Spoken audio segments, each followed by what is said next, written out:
So, in the IELTS academic reading section, reading passage 1, they recommend that you spend 20 minutes on questions 1 to 13, which all relate to the first text. So let's read through this. I have actually highlighted the important parts to try to help you get the hang of this exam, get used to this exam, and really just to give you a start. So let's have a look.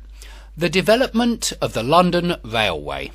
In the first half of the 1800s, London's population grew at an astonishing rate, and the central area became increasingly congested. In addition, the expansion of the overground railway network resulted in more and more passengers arriving in the capital. However, in 1846, a royal commission decided that the railways should not be allowed to enter the city, the capital's historic and business centre. The result was that the overground railway stations formed a ring around the city. The area within consisted of poorly built, overcrowded slums, and the streets were full of horse-drawn traffic. Crossing the city became a nightmare. It could take an hour and a half to travel 8 kilometres by horse-drawn carriage or bus.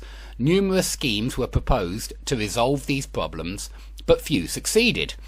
Amongst the most vocal advocates for a solution to London's traffic problems was Charles Pearson, who worked as a solicitor for the City of London. He saw both social and economic advantages in building an underground railway that would link the overground railway stations together and clear London slums at the same time. His idea was to relocate the poor workers who lived in the inner city slums to newly constructed suburbs, and to provide cheap rail travel for them to get to work. Pearson's ideas gained support amongst some businessmen, and in 1851 he submitted a plan to Parliament. It was rejected, but coincided with a proposal from another group for an underground connecting line, which Parliament passed. The two groups merged and established the Metropolitan Railway Company in August 1854. The company's plan was to construct an underground railway line from Great Western's Railway's station at Paddington to the edge of the city at Farringdon Street, a distance of almost 5 kilometres.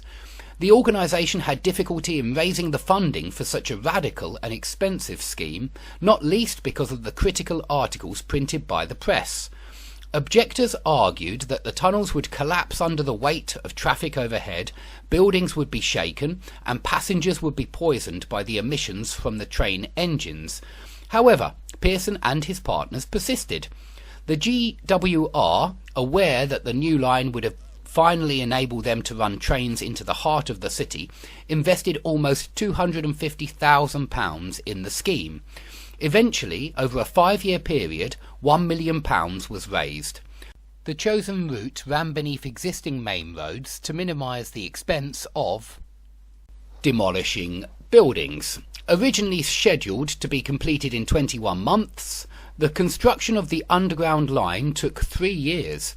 It was built just below street level using a technique known as cut and cover. A trench about 10 metres wide and 6 metres deep was dug, and the sides temporarily held up with timber beams. Brick walls were then constructed, and finally a brick arc was added to create a tunnel.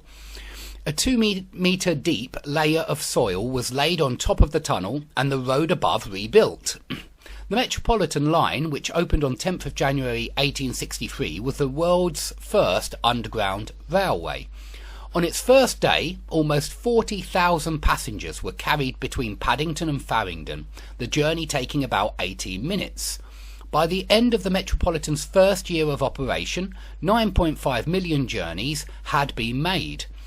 Even as the Metropolitan began operation, the first extensions to the line were being authorised.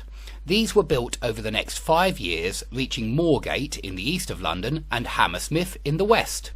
The original plan was to pull the trains with steam locomotives, using fire bricks in the boilers to provide steam, but these engines were never introduced. Instead, the line used specially designed locomotives that were fitted with water tanks in which steam could be condensed. However,